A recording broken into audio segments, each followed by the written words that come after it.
आतंकी तहव्वुर राणा से आज भी पूछताछ होगी। आतंकी राणा से आज भी तीसरे दिन की पूछताछ। एनआईए की टीम आतंकी राणा से पूछताछ इस वक्त कर रही है। 2 दिन की पूछताछ में सहयोग उसने नहीं किया है, ये भी सूत्रों के हवाले से खबर सामने आ रही है। लेकिन फिलहाल आपको ये बताते चले कि आज भी पूछताछ जारी है। आज तीसरा दिन है, 18 दिनों की रिमांड पर वो है और ऐसे में सवालों की एक लंबी फहरिस्त है। अभी तक हालांकि तहव्वुर राणा की तरफ से जांच में सहयोग नहीं किया जा रहा। ये भी जानकारी सामने आई कि जो सवाल उसे पूछे जा रहे हैं वो जवाब में दरअसल कोशिश कर रहा है कि किस तरीके से वो बच जाए। वो उसका जवाब होता है कि वो बीमार है, वो भूल गया है।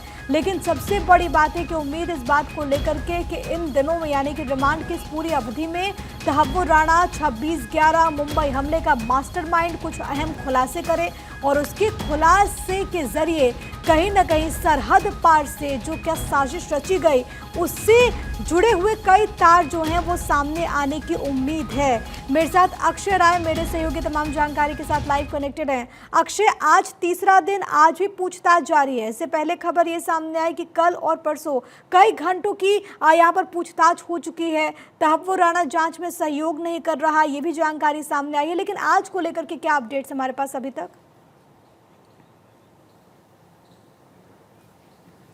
देखिए, वैसा ही मनमानी रवैया अभी जारी है। तहव्वुर राणा को जिस तरह से अमेरिका से भारत लाया गया, कोशिशें एजेंसीज कर रही हैं कि उसे जो उसके राज हैं 2008 में जो मुंबई हमला हुआ था उसके तमाम बातों को निश्चित रूप से सुना जा सके। लेकिन कहीं ना कहीं एजेंसीज को बरगलाने की कोशिश लगातार उसकी जारी है।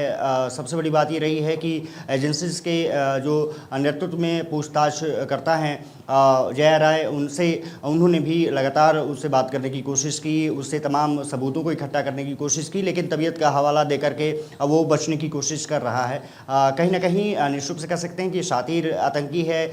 जिस तरह से उसके तार पाकिस्तान से जुड़े रहे, फिर कनाडा, उसके बाद अमेरिका, शिकागो से लेकर के मुंबई तक ट्रैवल एजेंसीज के रूप में काम करना, मुंबई आतंकी हमलों में डेविड हेडली के साथ उसके तमाम जो रिश्ते, और उसके बाद जो आतंकियों के नाम सामने आए थे, कसाब के बारे में भी उसे पूछताछ करने की कोशिश की गई। लेकिन उसका जवाब अभी नानुकुर में सामने आ रहा है और कम बोलता हुआ दिखाई दे रहा है। आज भी एजेंसियां उससे पूछताछ की हैं, साथ ही साथ उसका मेडिकल भी चेकअप किया गया है।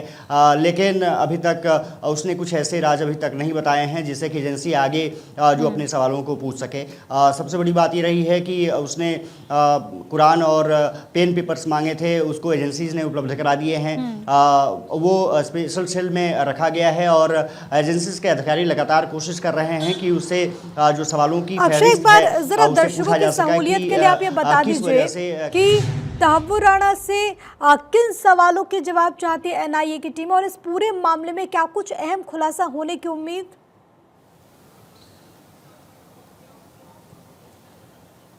और देखिए, सबसे बड़ा जो सवाल यही है कि मुंबई हमलों में किस तरह से वो शामिल था। दूसरे नंबर की कसाब से क्या उसकी मुलाकात हुई थी, डेविड हेडली से कब मिला था, उसके साथ किस तरह के संबंध रहे, क्या उसका परिवार भी डेविड हेडली को जानता था, साथ ही साथ क्या हाफिज सईद से उसकी मुलाकात हुई है, और क्या जो ISI है उससे भी वो संपर्क में था। इसके अलावा जो आतंकी हमले जो मुंबई में किए गए थे उससे पहले किस तरह से तैयारियां की गई थी, क्या वो कनाडा से शिफ्ट कर रहा था या फिर उस समय पाकिस्तान में था। मुंबई हमलों के बारे में ये भी कहा जाता है कि जिस समय ये आतंकी हमला हुआ उस समय डेविड हेडली के साथ ये लगातार संपर्क में रहा, उसको एक एक जानकारी उपलब्ध कराता रहा, क्योंकि ट्रैवल एजेंसी इसने मुंबई में अपनी ब्रांच खेली थी, एक तो शिकागो में, एक मुंबई में, और मुंबई में ही वो फिलहाल बताया जा रहा था कि वो उस समय हमलों के समय था। आतंकी कसाब के साथ जो उसके संबंध थे, क्या कसाब उससे मिला था, कसाब के जो साथी थे क्या भी उससे मुलाकात उन्होंने की थी, और ये तमाम सवाल रहे हैं। इसके अलावा किस तरह से वो लगातार ट्रेवल करता रहा, क्या पाकिस्तान में जो जब डॉक्टर के रूप में वो स्थापित हुआ था उसी समय वो सक्रिय था, या फिर सेना से उसके जो संबंध रहे हैं क्या पहले ही खुले हुए थे, क्या 1997 में जिस तरह से वो मेडिकल कोर में गया, उसके बाद 2001 में कनाडा दौरे पर गया, तो क्या 2001 में कनाडा दौरे के बाद क्या उसने इन आतंकी गतिविधियों में अपनी भूमिका खोजी, ये कुछ ऐसे सवाल हैं जिससे और सबसे अहम अक्षय ये कि क्या पाकिस्तानी आर्मी का भी इसमें रोल था, उसको लेकर के भी जानकारी जुटाने की कोशिशें यहाँ पर जरूर रहेगी तहव्वुर राणा से। फिलहाल के लिए बहुत शुक्रिया आपका अक्षय, तमाम बातचीत और जानकारी हम तक पहुंचाने के लिए। तो अक्षय ने आपको बड़े अच्छे तरीके से बताया कि किस तरीके के सवाल है। फिलहाल आज तीसरे दिन की पूछताछ जारी है, 18 दिनों के रिमांड पर है इस वक्त तहव्वुर राणा।